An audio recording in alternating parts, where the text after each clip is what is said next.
famed Kerry Mountains. I met with Captain Farrell and his money he was counting. Our journey to find the truth behind the mythical Molly Maguires began to where it all started. Anthracite coal region of Schuylkill County and its gray, dull area where it appeared the sun was setting behind us as we entered Jim Thorpe, Pennsylvania. I was fascinated by the Molly Maguires, and really, who wouldn't be? It's a story of secret societies, including Molly's themselves, and the ancient order Hibernians.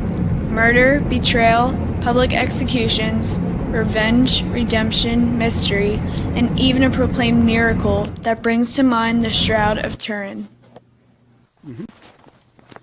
Jim Thorpe is where the court tried the Molly Maguires and the jail. Our first stop is to visit with Thomas and Betty Lou McBride, who operate and own the old jail museum. It's like an octopus with all these tentacles going out. It's all part of the story, but they're all different. Our visit on January 2nd comes only a few weeks after the area was in a military-like lockdown due to a manhunt to find Eric Freegan. Such a military lockdown, or perhaps better described as a company lockdown, was the norm for Irish Catholic coal workers and their families during the time of the Civil War and the mid-1800s. Though not technically slaves, the northern coal workers' lives were similarly controlled economically, socially, mentally, and physically. To be a different race, not just a different nationality, but a different race.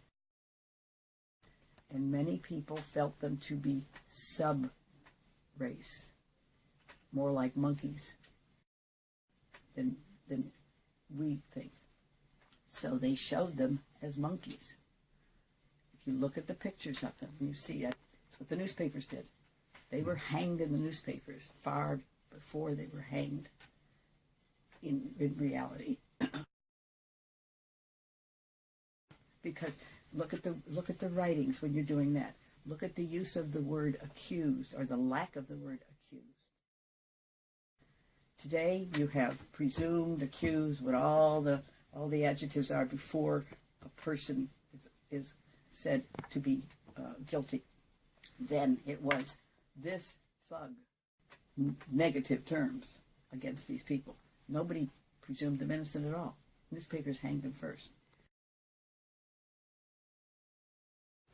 As you see, we're closed for the winter because it's uncomfortable in here. This is where we started.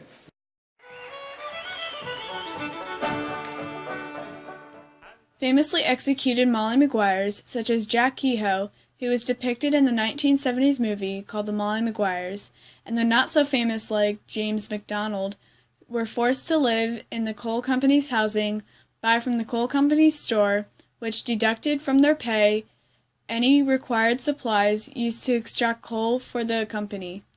Workers' compensation was based on what he produced, but the more coal he mined, the more he was charged for supplies. I suppose it was actually more like a penal colony or hard labor prison than a slave plantation. All they cared about. They wanted to be safe in the mines, and they wanted money to feed their families so they didn't have to send their 6- and 7-year-old little boys into the mines.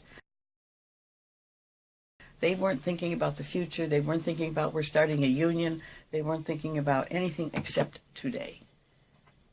That was what they needed. These guys had to feed families, and they had to live, and they had to be safe, and that's all they wanted because things were bad.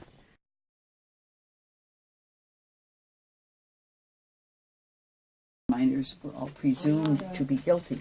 Now it is very questionable. I intended to do research questions specific like whether the 20 Molly Maguires executed were guilty or innocent, but that would have taken extremely long, and I could not determine that anyway. I found there was definitely inappropriate actions taken by the prosecutors, especially Franklin Benjamin Gowan. It is obvious from media accounts there was bias against the Molly Maguires, as I found in the papers from Sainsbury American newspaper, Crime in the Coalfields, New York Tribune newspaper, the Great Pennsylvania Executions, and the Elk County Advocate, the Molly Maguires. Yes. They were very biased.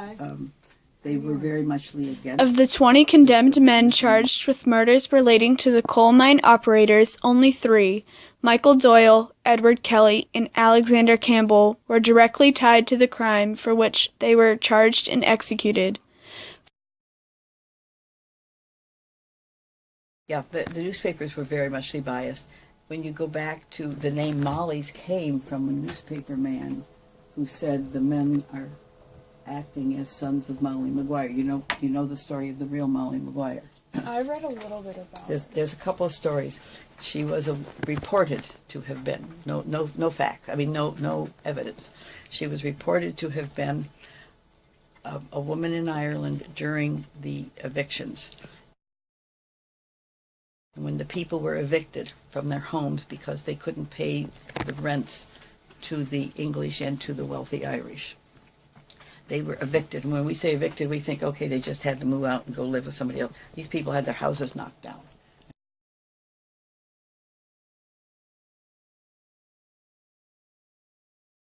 Actually took battering rams and knocked the houses down. The people lived in the fields and they ate the grass, and it was really tragic times. So people were dying.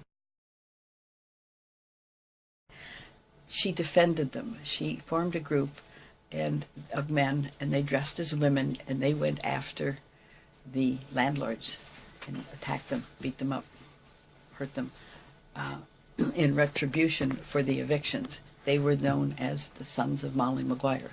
When the men here began to defend themselves and stand up for their rights, a reporter or a newspaper owner says, they are acting as sons of Molly Maguire. The Molly Maguires' legacy is they represent the beginning of Irish Catholics rising up from starvation and slave-like conditions. It was their hard fight and struggle that paved the way for a hard-working middle class that made this country today. Together, working for a cause. They didn't have a president and a vice president. Had they done that, when one was killed off, when they were hanged in 1977, there would have been a whole bunch of guys moving up the line. But the Molly Maguires were leaders. They paved the way for better pay and working conditions that unions would later gain for miners and other labor unions in the United States. The next song, ladies and gentlemen, we'd like to dedicate to the man here on the extreme right. His name is Kieran Burke, and the subject is whiskey, and it's called Whiskey in the Jar, and it goes like this.